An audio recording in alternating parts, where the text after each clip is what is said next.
Hi, and welcome to the latest episode of History You Didn't Know But Should. I'm Ray. And I'm Chris.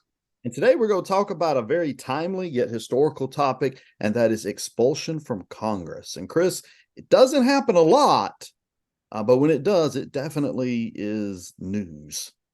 Well, and this is huge news. Today politics is so controversial as it is. There's just, it's become a thing where you really don't even want to turn on the news. But this idea of sensationalism has made its way to the halls of Congress once again. And, Ray, when we talk about expulsion, it's the most serious form of disciplinary action that can be taken against a member of Congress. We hear all of this discussions about a person, once they become a senator or a congressman, that they've got all these powers. And they do have a lot of power. They have a lot of freedom. They have a lot of what you consider diplomatic immunity, if you will. But Ray, there is a section in the United States Constitution in Article 1, which basically says that you can determine the rules of how to punish individuals in Congress for their disorderly behavior. And Ray, there hasn't been many instances, as you mentioned. It's been a long time since we've talked about expulsion from Congress. But as I was telling you when I was reading about this, the Twitter, I guess the X is now what it's called, that it was claiming today in the expulsion of a member of Congress, hashtag diva down. And so we know that there is some history with this, but Ray, there's also some entertainment that goes along with this also. Well, anytime you're dealing with Congress and politicians, there's entertainment value in there somewhere. I mean, it just sort of goes with the territory. But when we talk about it being something that doesn't happen a lot, outside of 1861 and 1862, which is, of course, when the Southern members of Congress were being expelled from Congress due to the Southern states leaving the Union, seceding from the Union, there literally has only been about 4 members of Congress, including George Santos, who have been expelled. So this is something, like you said, doesn't happen a lot, but when it does, it's a big deal. And you were mentioning the Constitution. I had it open here, and I'll just read it. It says, each house may determine the rules of its proceedings, punish its members for disorderly behavior, and with concurrence of 2/3 expel a member.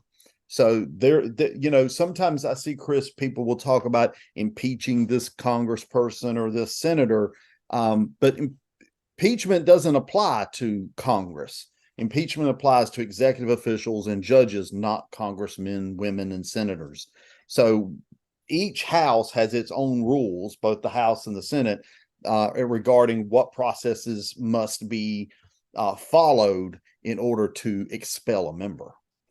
And while it is something that is rarely done, it's also very easy to begin the process of wanting to expel someone. And I think you see that a little bit in this situation, in that this was a political move just all in itself. And I know we'll talk about Santos in just a minute, but, Ray, I mean, any member of Congress can go and ask a committee. I think it's the ethics committee. I don't remember off the top of my head, but they can go to a committee and say, hey, you know, House member Joe from Virginia, I think you need to go and investigate him because I think that he's broken a law or he's violated something or he's done something wrong. And, I need you to go and investigate. So that's the easy part, right? You can actually go and start an investigation, if you will, but to get 2/3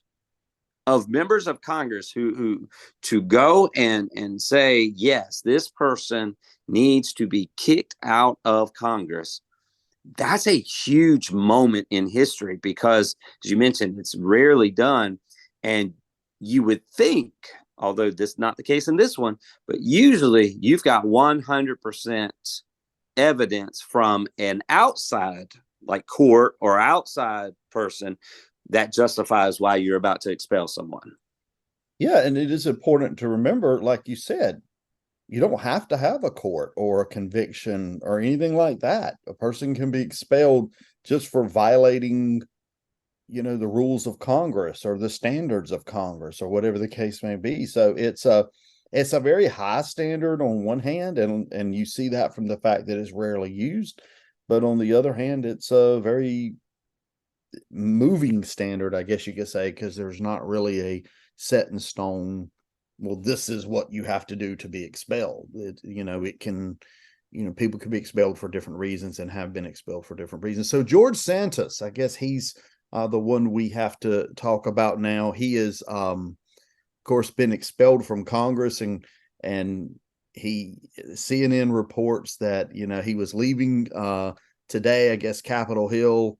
He got in a car, and his last words were, "To hell with this place," and drove off.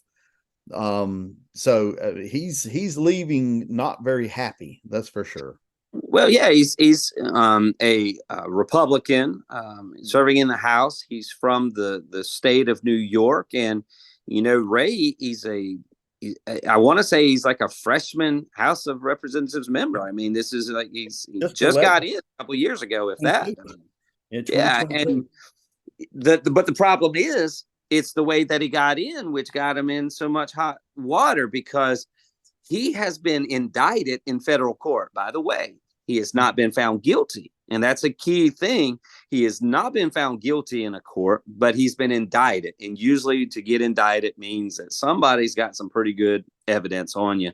But Ray, he's been indicted on 23 charges of fraud, of money laundering, falsifying records, and even considering it to be identity theft, because what they're saying is he took people's money, hard-earned money that they had given for his campaign, and he said, I'm going to use my district, that person from my district, I'm going to use $1,000 they gave me for me to get into Congress. I'm going to use it on Botox treatments. I'm going to use it to take these really nice, exclusive trips, first class. And that's how I'm going to use the money. And so he's been indicted. And so there was a members of Congress who said, you can't do that. And they took it to the Committee on Ethics, and the Committee of Ethics said, there's a lot of evidence here that he's violated rules, and he's violated criminal laws. And, sure, you have the right to expel him. But Ray, there's that threshold, though. 2/3 of the members of Congress have got to say yes. And Ray, what's interesting about George Santos is we said he's a Republican. And who is in control of the House? The Republicans. Yeah, and I think that's why he lasted a year, or a little less than a year, actually. I think the only reason he lasted as long as he did, just to be honest, is because Republican majority in the House is so narrow that losing just one seat is a big blow to them. And they're now going to hold a special election in New York, and they're going to have a Democrat and Republican, I guess, running against each other. And it's possible, don't know yet, but it's possible that a Democrat could take that seat, and so Republicans will be down one seat. So I think that's a big reason he survived as long as he did. Yeah, because they tried this a couple of times and it didn't make it. But Ray, the person that introduced the recommendation, the person that introduced the resolution, was a Republican. Yeah. So I think this just goes to show that there's so much infighting in Congress today. People are always talking about, Congress and their lack of work and the lack of things. And what we're seeing is truly a dysfunctional Congress.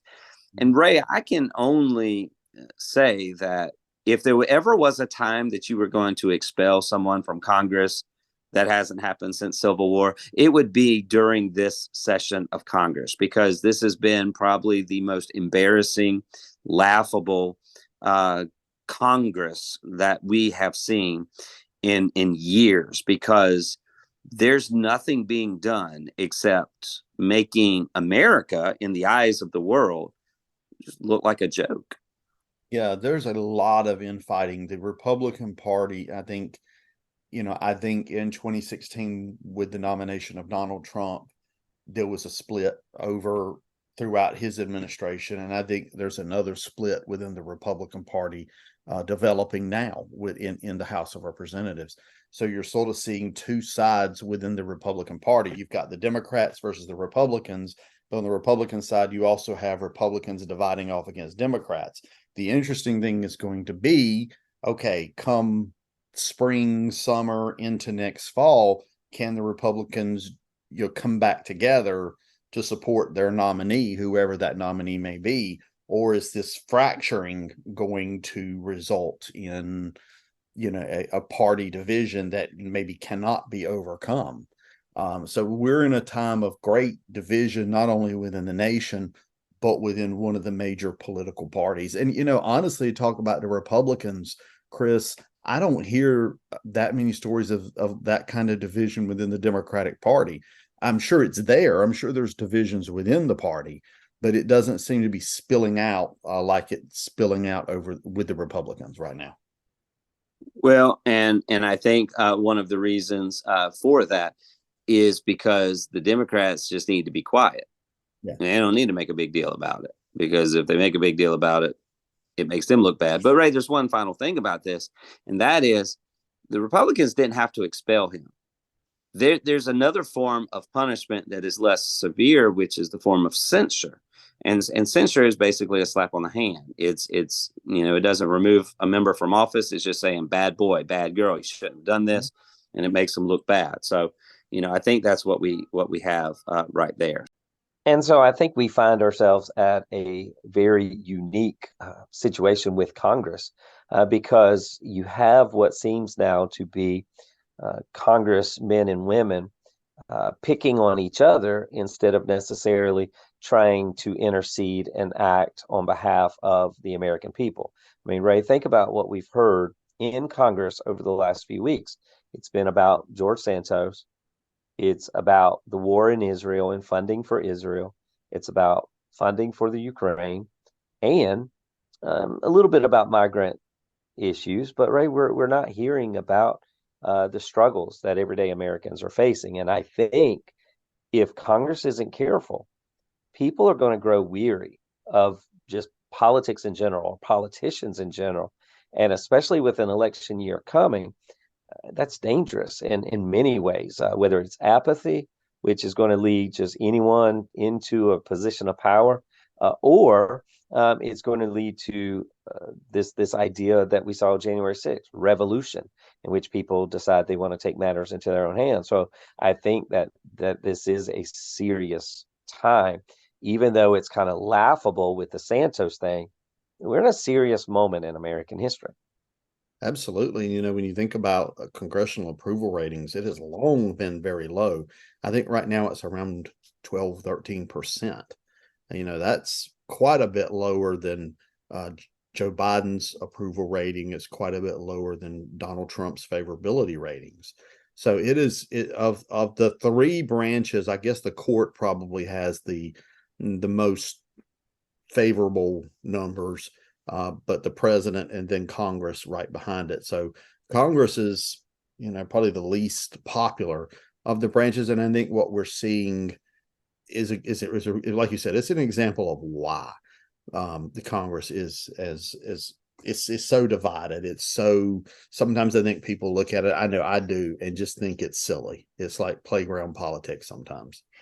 We did a podcast not too long ago on the Brooks Sumner incident. Yeah. That took place in the well of the Senate. But I'm thinking about this expulsion of Santos, but also the reports that the former Speaker of the House, who got removed as Speaker of the House, got mad at another one of his colleagues because he pushed me. He said something like, he pushed him in the back, and he started whining about that to Nash. I mean, it's so sad that these people, who first of all are making a significant amount of money, yeah, who number two have significant power and influence, are becoming so petty and uncivilized, which is leading to this aspect of the train is moving, but no one's conducting, no one's at the helm. And You could say probably the same thing about local, state, as Yeah. well as national elections, and people in power, that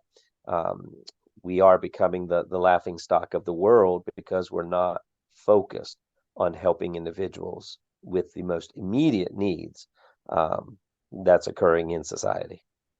What role do you think social media is playing in this? I I think social media is playing as heavy of a role as social media plays in every single disciplinary action I have to deal with as an administrator in a local high school. It is always the number one reason for the conduct of a student. Same thing with Congress, same thing with everybody's all about the likes. Everybody's about the 30-second soundbite. And whereas the political ads on TV used to be annoying, the political hate mongering and the political back and forth, the jabs, people like that stuff now because they like drama. They live for it. And if they can see senators exercising this type of behavior, then they see it as justification for them acting the way, as I guess what they call them, Karens and things like that. Then they feel justified because you have these people in power doing the very thing that they shouldn't do. So I absolutely think that social media plays a huge role in why we're seeing what we're seeing. Yeah, I agree. I think social media is, my mom used to basically, I don't know that she ever used the word, it's of the devil, but Yeah. that was basically her view. It's a bad thing. And I didn't agree with her, but now I do. I think she was on to something. I think there are many good sides to social media. You know, people can connect with long lost friends, that kind of thing. But there's a lot of this political mud fighting that's going on. And like you mentioned earlier, you know, we talked about the caning in a few episodes, political violence. So it's not like it's totally new. But I think the rise of social media, Twitter and the like, excuse me, X, is that what it's called now? Right. And the like, has certainly given it a new fuel to the And fire. I thought something was interesting with George Santos because that's kind of how we got onto this topic today. Yep. Yep. He gets expelled from Congress, and the very next day, social media, that's why I'm coming to this, because he gets on this thing, it's called Cameo or something like Mhm. that, where Yep. you make personalized video messages for people. So you have this now former congressman who got kicked out for all of these crimes, who is now social media famous and is making money by saying, "Hey, I'm George Santos and I'll steal from you," or something, I mean, something like that, that has got people giving him money to say crazy stuff like that. Did So you know absolutely. he claimed, and take this for what it's worth, but I believe I saw where he claimed he was making more money on Cameo than he was making in the House of Representatives. And you know what? I believe him. I think that may be the most honest thing the man's ever said But that's is, what I was going to say. you can make a lot of money if you've got the national, maybe even global attention. You can make a lot of money on something like Cameo. But thinking about George Santos, do you know, and I don't think we've mentioned this yet, do you know who the last member of the House to be expelled was? I don't. And I vaguely remember this. Vaguely remember this. It was 2002, James Trafficant. Oh, wasn't he that wild man? Yeah, with the Um, wild hair. Yeah, the yeah, wild hair. yeah, It had to deal with money too, right? yeah, yeah. Corruption. And then before that was 1980. Yeah, Michael Myers, not the Halloween Michael Myers, but the politician from Pennsylvania, Michael Myers. But that's 1980, 2002, 2023. Before 1980, the last time a member of the House was uh, ex, uh, expelled was 1862 in relation to Southern Senate House members due to leaving the United States for the Confederacy. And before that, before 1860, 1861, there was only one member of the House of Representatives expelled, and that was in 1797, a guy called William Blount, for treason. But since in our lifetime, there's been 3. So I think it shows the level of political division and political pettiness maybe really picking up steam.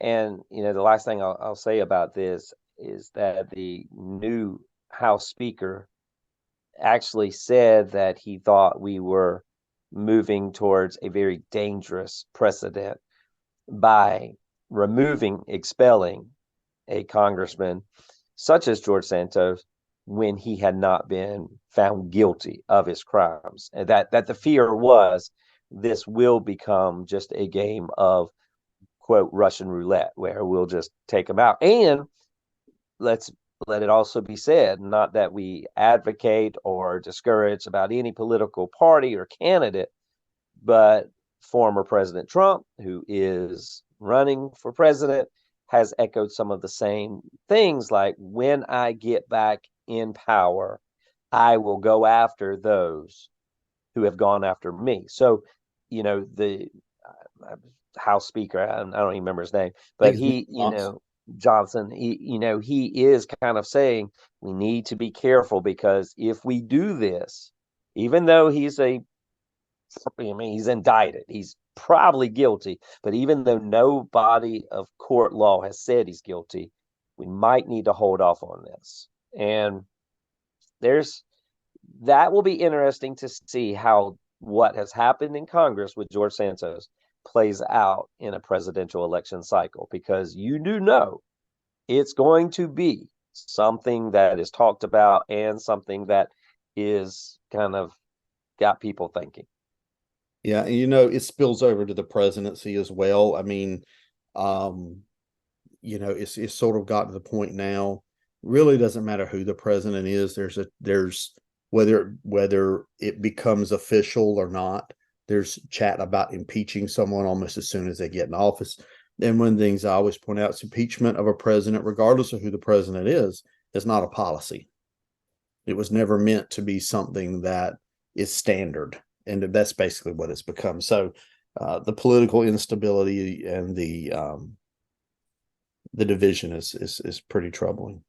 So yeah, I think this was a great episode, and yeah. Not only did we have the opportunity to get to know George Santos a little bit deeper, but I've become more familiar with Cameo, and I wonder if our listeners are interested in us joining Cameo. Who knows? Maybe we could, History Didn't Know But Should does a cameo for some of our listeners and say, hey, it's us. Okay. If you want a special Christmas greeting, or we'll be glad to cameo you. Yeah, you can put our images on a smartphone and use it to scare criminals away or something. That's right. So, hey, this is it was a unique episode, but one I think that is important because it does allow all of us to just understand the workings behind the scenes on Capitol Hill, and I think something to pay attention to over the next few months, and especially this year with politics. As we move into 2024. I hope our listeners have enjoyed this particular episode. I'll learn to talk here in a minute. We appreciate it when you can share this podcast with your family and friends, whether it's a single episode or the podcast page itself. Until next time, I'm Ray. And I'm Chris.